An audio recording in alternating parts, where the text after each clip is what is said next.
Hello, travelers and tourists. My name is Mark, and I am the local disaster tour guide. And welcome to an experiment on my part. I don't think anyone is actually in the chat right now. So if you are watching the video later, I apologize as I experiment with technology and try to make sure everything is working properly. Um, but one of my goals is to try to have some more direct interactions with my community. And one of the things I want to start doing is having some live shows where hopefully I can talk to some people and interact with you directly and trade stories and answer questions and hopefully just have a good time on this channel. So I apologize if you hear anything weird here in a second, but this is me doing a sound test. We're all here because we're committed to the biggest question of all. But this is me doing a sound test. Okay. Okay, I do think it's coming through. Awesome. That works. But this is me doing a. Okay. Hello, Shadow. How are you? Can you hear me all right?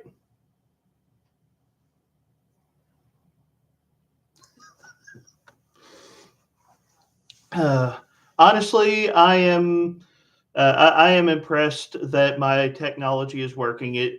Audio is my curse, so the fact that you can hear me is I am very excited by that. So, how are you today?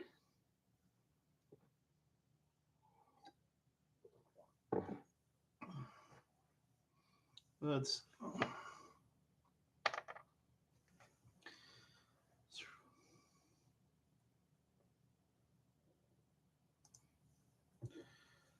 Uh, Very nice. I just got back from lunch at Pizza Hut myself, so I am enjoying summer break and having the privilege of being able to just kind of have lazy days. But so, anyways, my thoughts for this test stream are I'm just going to be talking about some of the updates in my life and what that means for this channel going forward. I've got cool stuff happening, but that also means I have to figure out stuff for the channel as well. So I'm going to be talking a little bit about that. And for you or anybody who joins down the road, I want feedback from the community about what I can do to make this channel better and where I should place my focus and things like that. And if you have suggestions or ideas, feel free to throw them out as I'm talking. Um, so I guess I will start with the the biggest piece of news for me. Last week, I got a new job. I've been working at the local high school in a disabilities classroom for a while. And last week, I got hired to be the new disabilities teacher for the high school. So starting in August, I'm going to be doing that full time, which is really awesome. Teaching is one of my passions. And so I'm very excited about that. Um, but moving into full-time education, that also means I'm going to have to figure out the balance of my channel going forward. This is fun. This is something I want to keep doing, but I'm I've got to figure out how to strike the right balance so I'm not driving myself crazy. So uh, and to anyone that's part of this community, whether you join the conversation today, whether you're watching in the future, I'm going to be doing a lot more questions on my Discord. I'm probably going to have some more questions coming out here on YouTube as well, different things. Just looking for feedback about where to put my focus going forward. The part of my philosophy on this channel is I'm doing this because it's fun and I'm having a good time, but I also know that you are using your time to watch this content. So I want to make sure that my content is the best possible for anybody else out there. So since I may not have it when I start teaching, I'm going to have to use my time wisely. And so that's why I'm going to be looking for feedback from people.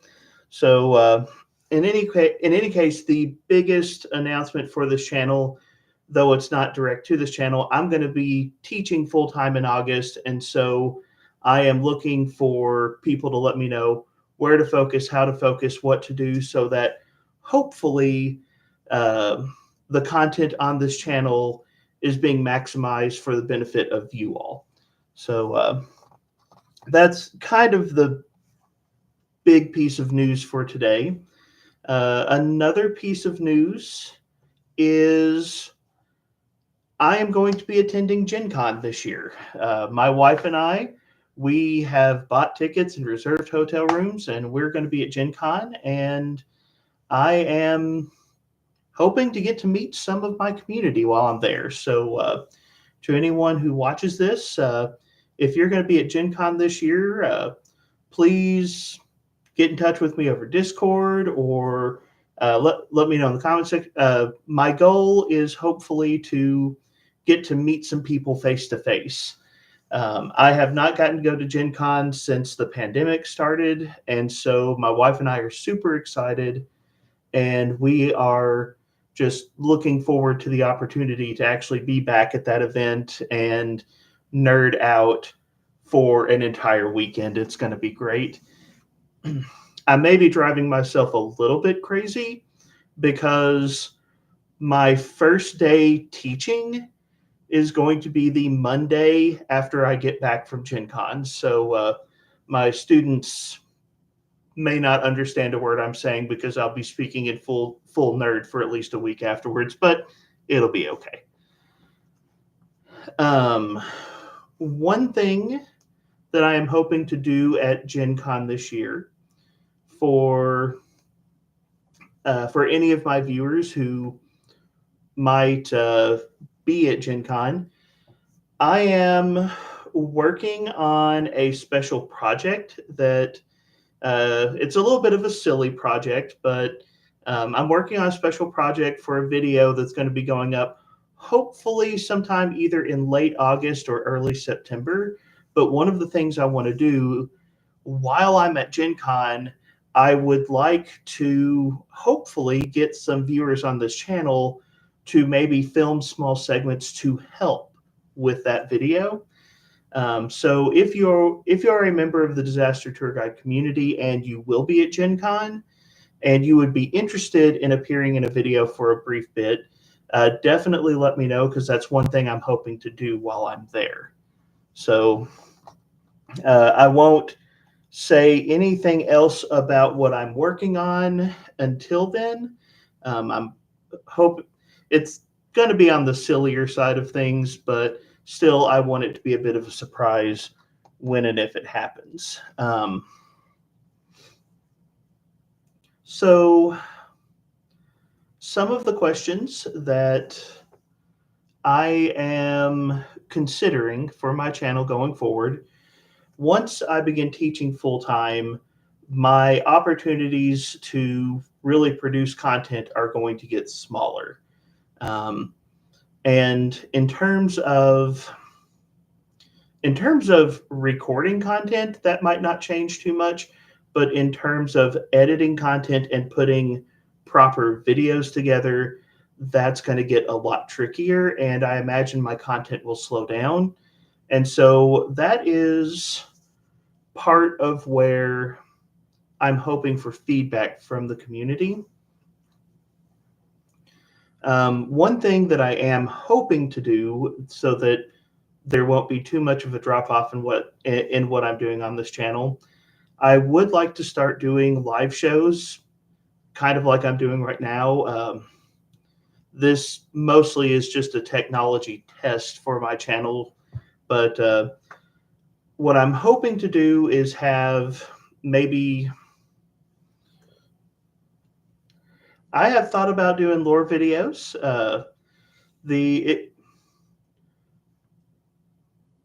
I guess the question I would have is there a particular type of lore that you are interested in?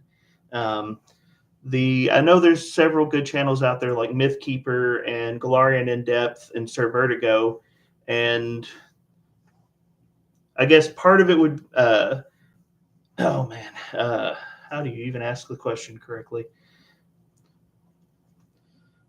If I dive into that realm, I want to dive in intentionally and cover something that I feel like is engaging to people. So, but I would be interested in doing lore videos because honestly, the writers for Paizo are amazing, and I enjoy their lore.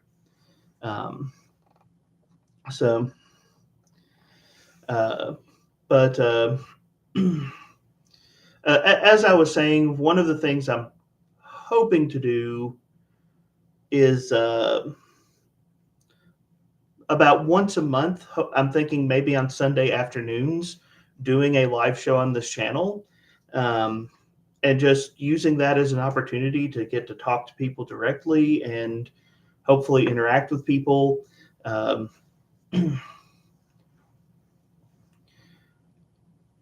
I'm hoping that will save some of the editing and production time. So, uh,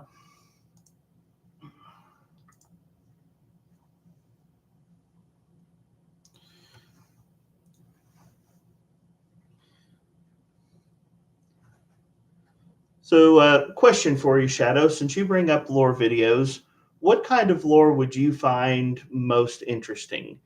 Would you Do you tend more towards setting lore, like regions, countries, particular locations, or would you tend more towards things like character lore? You know, deities, important NPCs, or the movers and shakers inside of the Galarian. Which side of the lore question do you find most interesting?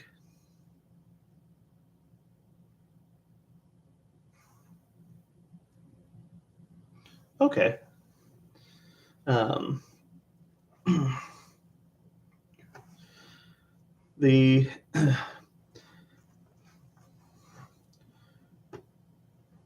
I will admit I'm not as fluent on the characters as I am a lot of the setting specifics.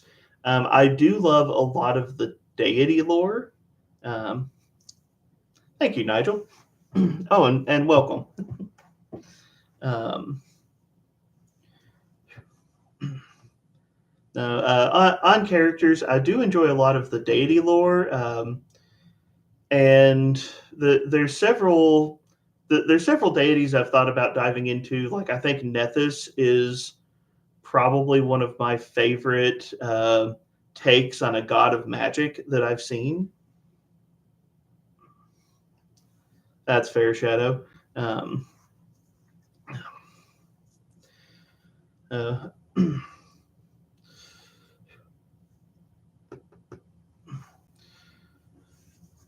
Nigel, I am glad to hear that you enjoy my product reviews. The, those videos don't get as many views or clicks as some of my others do, but I enjoy doing them. I think it's fun to talk about.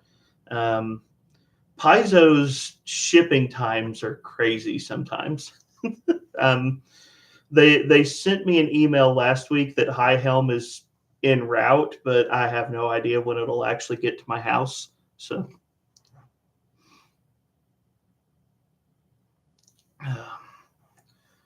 but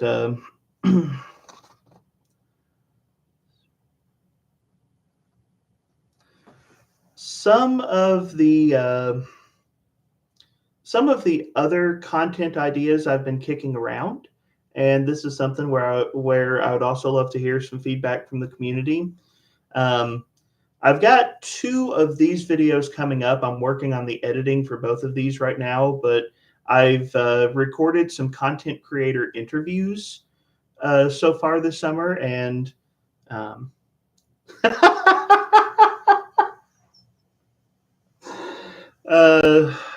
Nigel, I don't even want to imagine overseas shipping. I've seen a few of the comments online.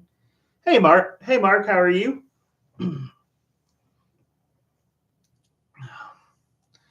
So,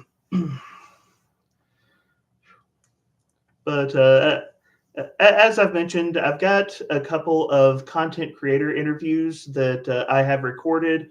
Hopefully, one of those will be going live next week, and then hopefully, I think July 12th is when the next one after that will be up. The one on July 12th, I'm really excited about. I actually have a freelancer who has written directly for Paizo on several occasions, and that interview is a little bit longer, so it's going to take a little bit more work to get together. Mark, it is awesome to see you. For those of you who are watching the chat take place, Mark used to live in the same town as me, and we used to game together all the time. If he tells you any stories about me stealing a sword from him, it's totally not true, I swear.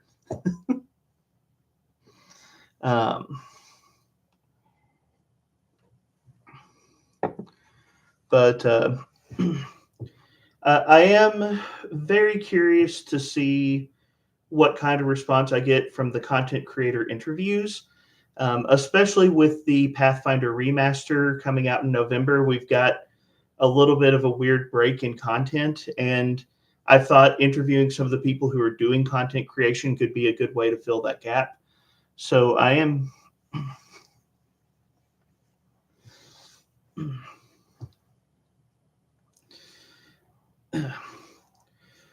for those of you who can't see, Mark Bizance is claiming that I stole his sword and stabbed him in the back for the loot.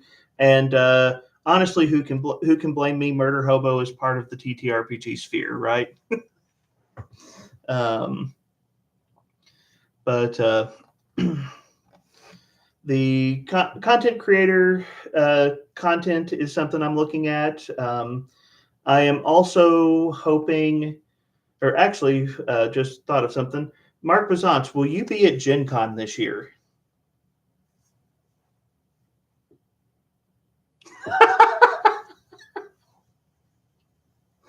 Sorry to hear that, Mark.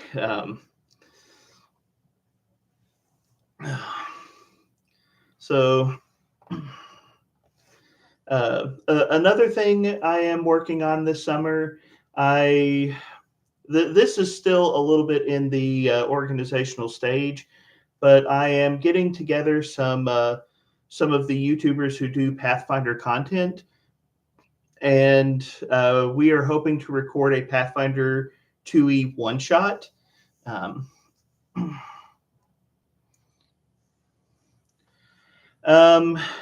That's probably a little bit of ways away. For the Mark Bizance asked when I'm going to have a booth at Gen Con with campaign modules.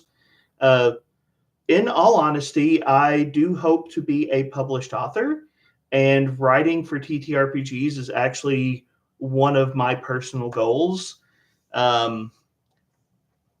I can tell you, Mark, that I have recently started very rough first draft work on what I am hoping will be my first product for Pathfinder Infinite.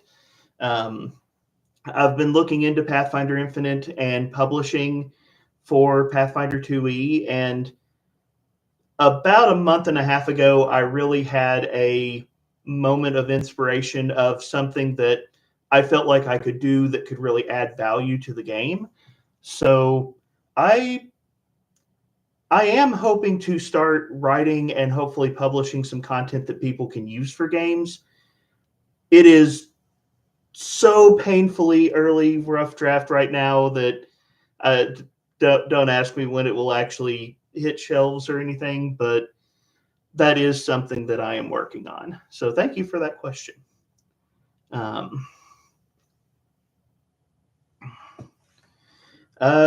Well, Mark, if you would like to collaborate, shoot me a message in private sometime. Um, once I get a little bit further on, I do know that I'm going to be looking for playtesters, and just it's kind of crazy to think that I might actually be publishing something, and it's early enough in the process that I'm still piecing everything together. But yeah, Mark, if you're interested in collaborating, let me know. And also, Mark, did you ever, or are you still interested in coming on to talk about your book sometime? Because that offer still stands.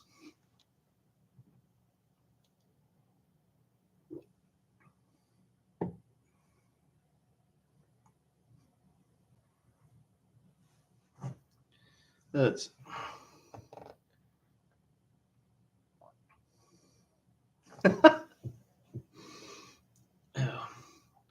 well, I will say, Mark, I am looking forward to when your book is finished. I do hope that I will get a chance to read it, and you have a standing invitation to come here and chat about it when the time is right. So, um,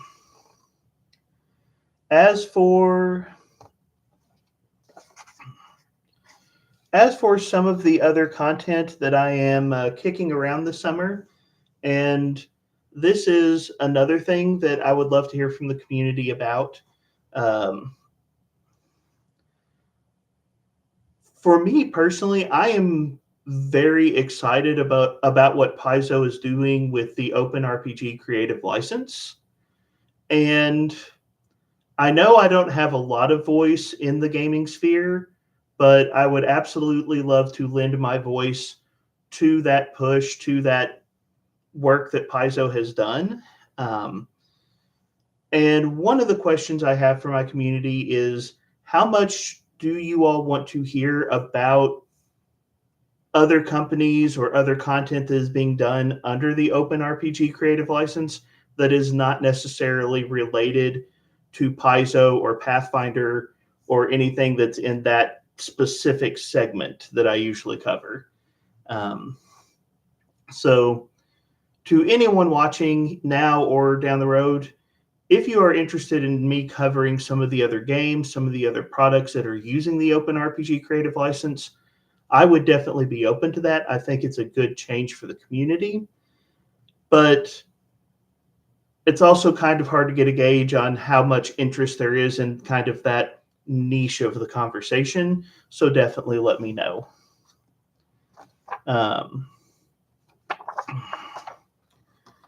Some of the other notes that I have. I do apologize to people who've been watching the channel for the last couple of months. I know that classic introductions for the summoner in Pathfinder 2e. Yes, Nigel, it is. And that's part of the reason. It's like what to cover, how to cover, when to cover. But I think it's a good topic, so that's why I'm trying to gauge the interest. But as I was noting, classic introductions for the summoner, that video has just been beating me up lately.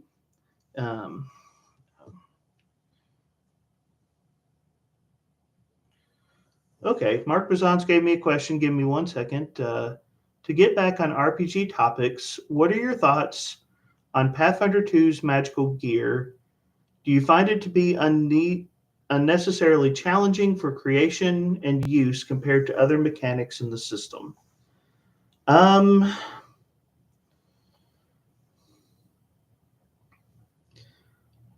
Honestly, I haven't found the gear to be too bad. It's definitely a crunchier part of the game, but compared to, say, Pathfinder First Edition, I haven't found it to be overwhelming. If anything, it's almost, I'm trying to think how to state this properly. It's not as visible as I kind of want it to be sometimes. There's a few things when it comes to gear that are kind of just a mandatory part of the progression. Potency runes and things like that for weapons and armor. But at least in my home game, I don't feel like my players have engaged with gear too much.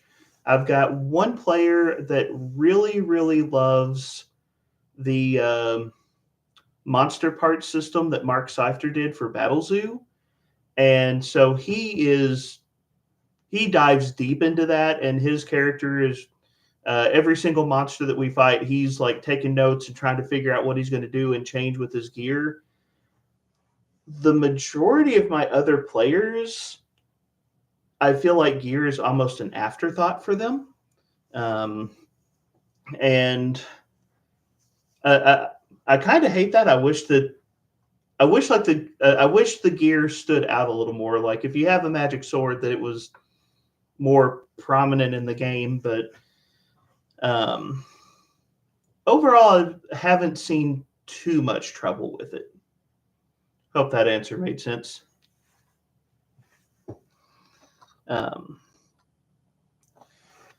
Let's. But for those of you that have been waiting for Classic Introduction Summoner, ultimately what I had to do for that video, because you have the Summoner and the Eidolon, I eventually realized that the best way to do that video is actually split it into 2 videos and talk about these separate halves of the class. And I am much happier with how the videos are turning out now that I'm taking that approach. So if you're waiting for the Summoner video, I think that I finally got a handle on it, and I'm hoping that will be out the first week of July. So that is where that particular video stands. And to anyone who has been waiting for a while for that video, I apologize for the delays.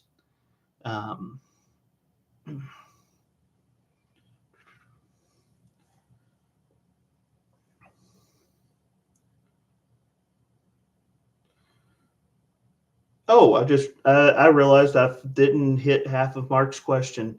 For creating items in Pathfinder 2e,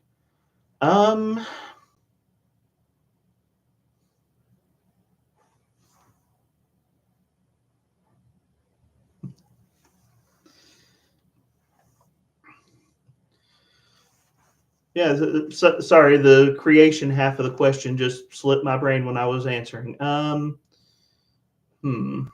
Yeah, I can see what you're saying there. For me as a game master, the math behind the scenes, I feel like the 2e's item creation isn't too bad. But yeah, I can see where you're coming from. And I think that plays into what I mentioned a moment ago of I've really only had one player that's really dived into item creation. And the person who dived into item creation, it wasn't even the like core Pathfinder 2e, it was the monster parts that Mark Seifter did for Battlezoo. So yeah, sorry, I completely skipped that part. I see what you're saying there.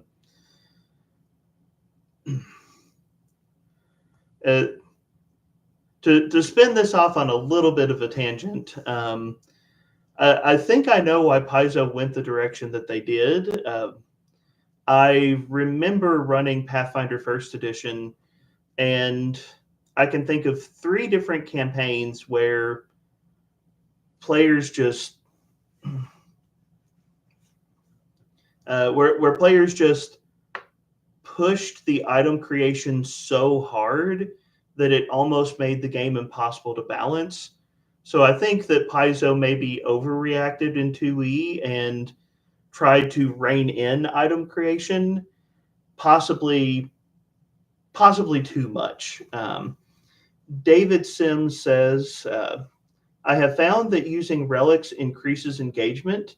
Very true. My current home campaign, we're actually running a story based around relics, and my players have enjoyed that a lot more.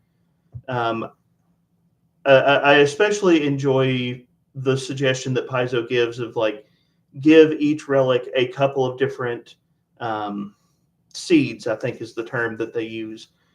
Give it a couple of different seeds and then let players choose their options from under the different seeds. And my players do enjoy doing that and getting to choose, do I want this or do I want that? And really getting to customize the item according to their own preferences. I think that has been a lot better. So I agree, David. I think Relics is really well done.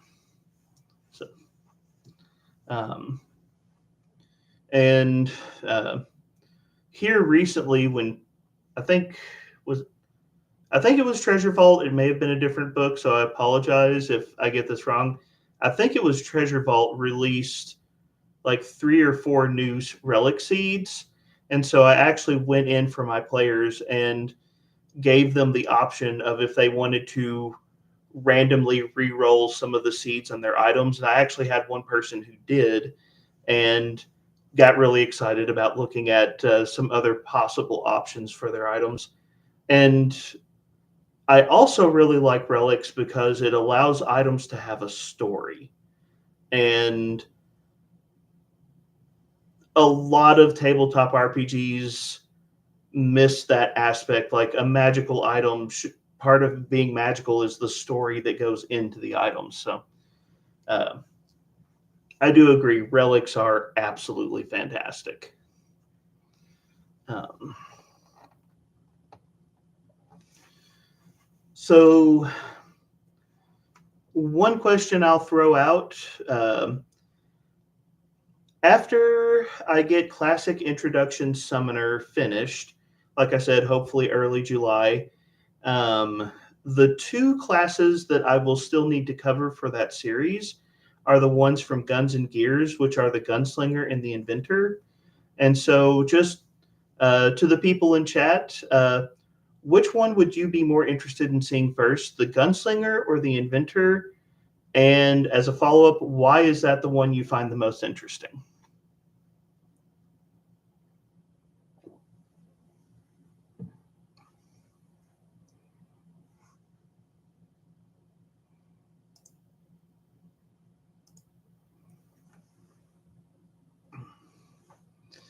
And while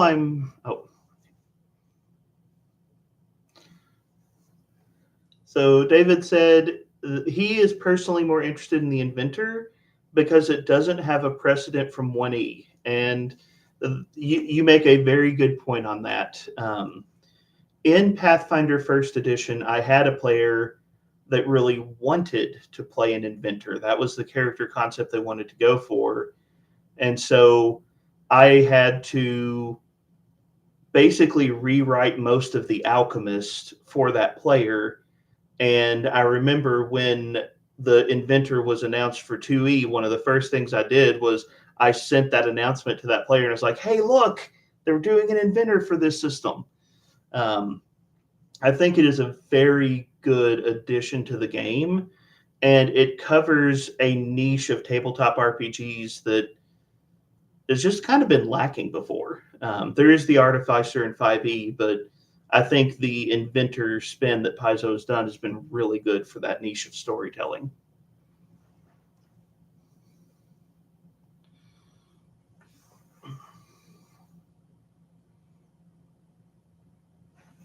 The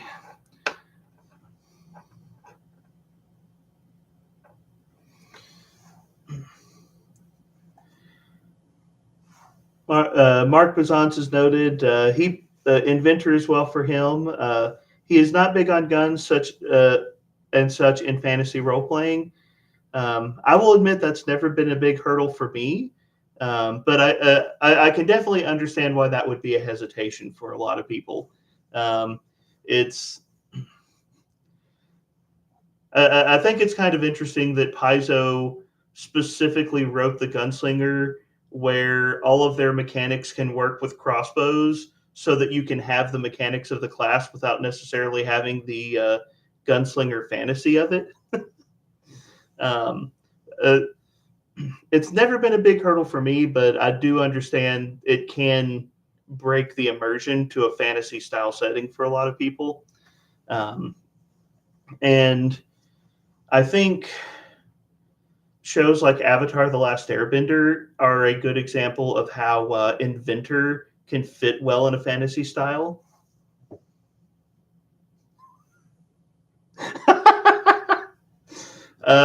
Guilty as charged on that one, Mark.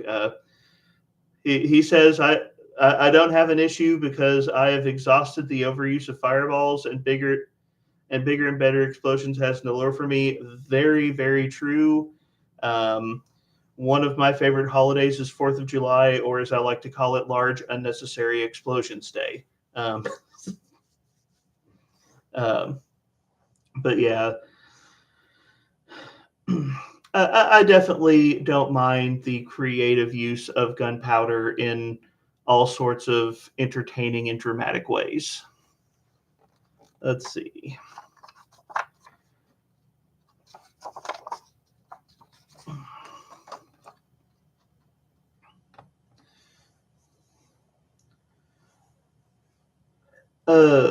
Another topic that I'm going to be putting out to my community more in the near future is YouTube divides content between long form content and then the shorts content, the minute or less content.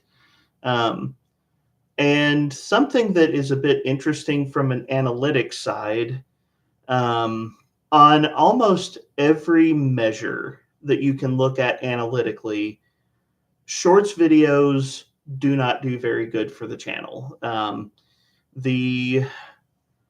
The number of views, the amount of time, um, the overall engagement just tends to be very low. But the weird thing about shorts videos are they lead to the most new subscribers for the channel. It seems to be that shorts videos are great for introducing people to the channel, and then the longer form content are great for actually like building the community and building conversations. And I think that makes sense. But one of the things I'm considering going forward for my channel is what is the best way to do shorts content that it's going to be engaging and make people become interested in the channel. If What kind of shorts videos would you be the most interested in seeing? Um, the One of the series that I was doing, and I was having a lot of fun with it, was Spellslingers Academy. Paizo has announced that a lot of the formatting for spells is going to be changing with the remaster. So I've set Spellslingers Academy aside for the time being, so that like when we have the full remaster on how spells work, hopefully then I can go back and kind of restart that series. I think that one was just fun to do. I've been doing shorts videos on just building random silly characters using Pathfinder 2e rules. Most of that is just to kind of have something in that slot, but one of the questions I'd put to the community is, okay. I am glad to hear that, Shadow. I like the Spells Academy because it gave me new ideas on how to use them. That's one of the reasons I actually started the Spellslingers Academy series. The kind of a dated conversation now, but there was that conversation around Pathfinder 2e that spellcasting was too weak when the system first started. And so I wanted to do something that could kind of help people realize, hey, this is what you can do with spellcasting. These are the ways it's useful. So that's really why that series started. So I'm glad that you got that from that. That makes me feel good, Shadow. I feel like I actually hit one of the goals with what I was doing there.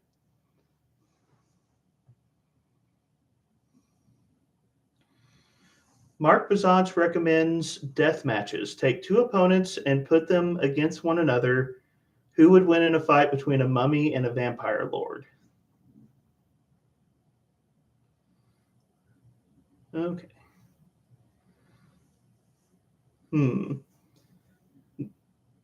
Nigel, I will get to your comment in a second. Mark has made me ponder something. Between a mummy and a vampire lord, I would have to dive into the lore. I think that could make for an interesting fight, and I do like the idea of death matches. That could be a fun way to get some engagement pretty quickly. But mummy and vampire lord, as they are presented in Pathfinder 2e, my gut answer would be the mummy, but that's mostly because I really like how Paizo has presented the mummy. The mechanics they gave the mummy in Book of the Dead were just really fascinating to me, and the mechanics they gave to the vampires weren't particularly engaging. So it's probably just a case of I like the mummy more. I'd have to go in and like really compare what they can do, what they're capable of. But I do like the suggestion of death matches. That could generate some good conversation. You could bring out interesting creatures, interesting scenarios. Thank you, Mark. I like that suggestion a lot. Nigel gave us a comment.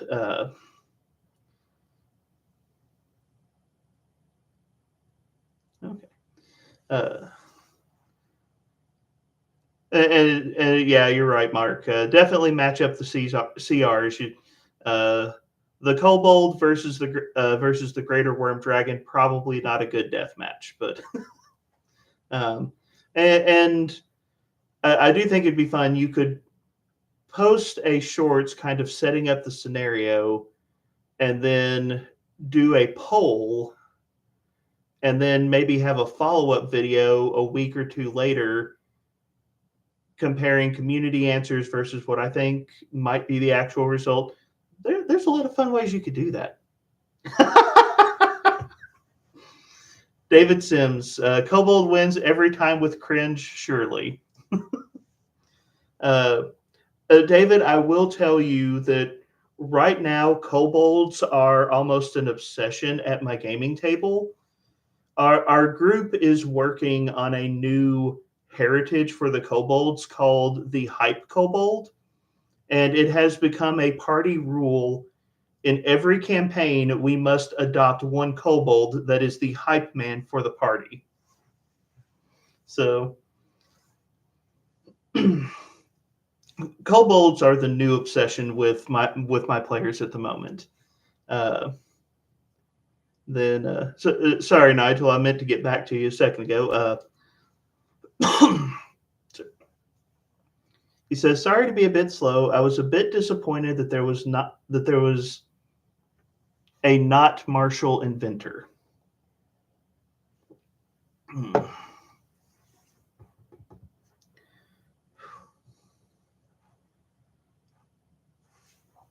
I can see what you're saying there. My brain is spinning how to do it without stepping on the toes of the alchemist. I definitely think a not Marshall inventor could be a lot of fun. I can see a lot of like rocket attacks and traps, especially. I know snares are kind of a ranger thing, but I could see a lot of interesting manipulating the battlefield and almost artillery support kind of. The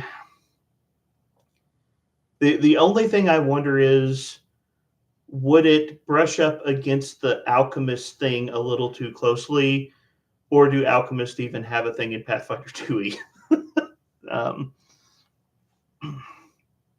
But I do think the inventor is a class where they have some room to keep going. The cleric feels like a class where Paizo hasn't really plumbed the depths of what the class is capable of. And the inventor also feels like they gave us a good start, but it feels like there's definitely more that they can do there. So, all right.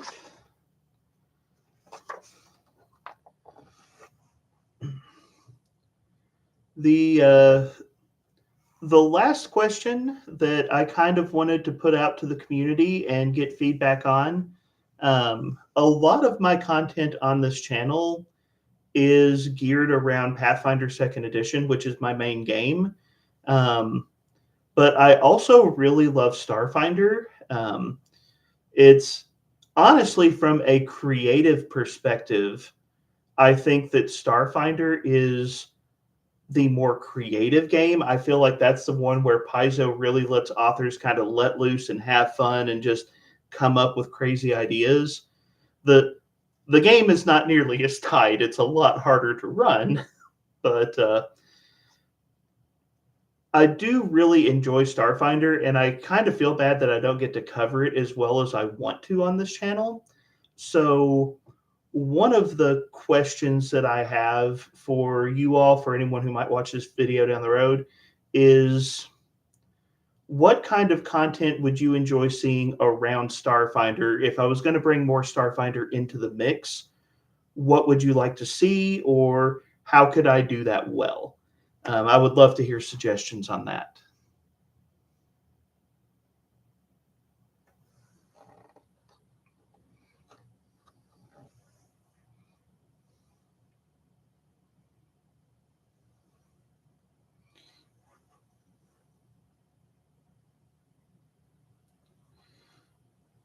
Okay, I think this goes back to the inventor, Mark Bizance. In my local gaming group here in Michigan, we are playing a 5e compatible game where I am playing a Clockwork Automaton Warlock with the Pact of the Gun. Very steampunkish. That game sounds amazing. That sounds like the kind of insanity I would absolutely love.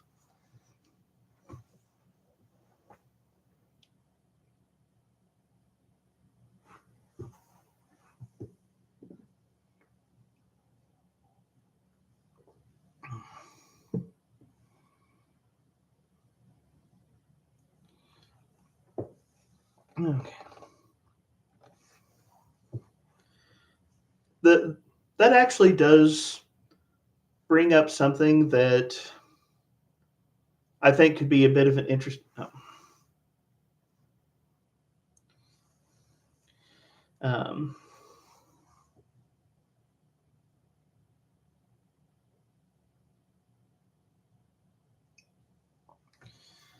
okay, we've got a few comments on Starfinder.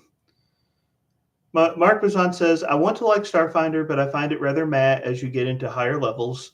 I do think that is fair. I think Starfinder's got some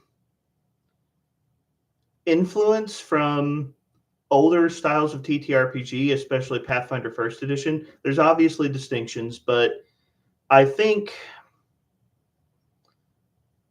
I think some of the numbers kind of behind the scenes hold the game back from being as good as it could be. I agree with you there, Mark. And that David and Nigel both asked about the OGL and Starfinder and the idea of Starfinder 2E.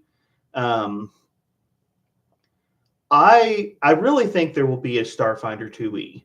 Paizo is obviously trying to cut any and all ties, even remotely, with what Wizards of the Coast has done.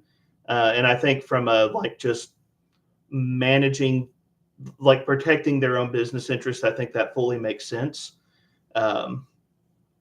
So I would expect that since Pathfinder got a remaster, I think Starfinder is probably going to get a 2E. Trying to remember one of the earliest videos I did on this channel, if I remember correctly, Eric Mona says there are no announcements yet. Yeah, I think I remember seeing that. The One of the earliest videos I did on this channel, I was talking about Starfinder, and I made a prediction in that video. I'd have to go back and double check for sure, but I think in that video I predicted Starfinder 2E would get announced somewhere around 2025. Now, obviously, I don't work for Paizo. I don't know if that's true or not, but that was just me kind of going with, what is the normal life expectancy of TTRPGs? How long do typical systems tend to run? And when I was kind of looking at that, I was like, it would make sense to me around 2025 would be when I would expect Paizo to do a Starfinder 2E. And now that all of the OGL stuff has happened with the OpenRPG creative license coming up, um, I would honestly be shocked if we don't hear about a Starfinder 2E by that point. um, the I think they're probably talking about it internally, and I do think we'll see it. And honestly, I'm going to be excited to see it when it comes.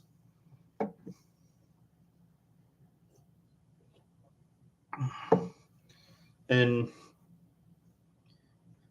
I guess to build on that point, I'm particularly excited to see it because I want to see what happens when you have the creative license of Starfinder with the mechanical strength of Pathfinder.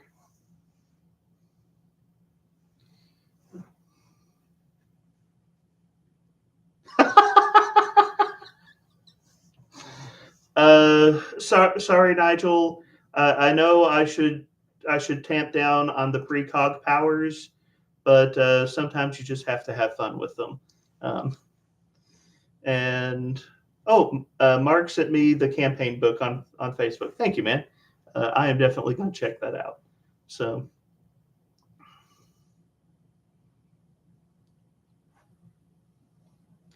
Another game we tried that I might like is called Mothership Space Horror. Yeah, that sounds fun.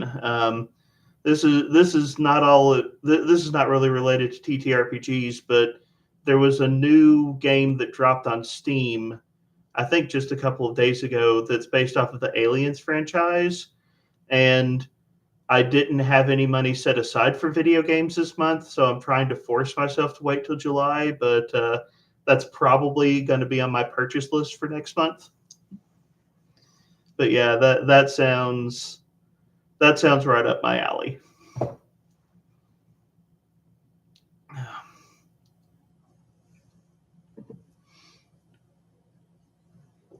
Um, okay. Well, that kind of covers all of the major stuff that I have on my list to talk about.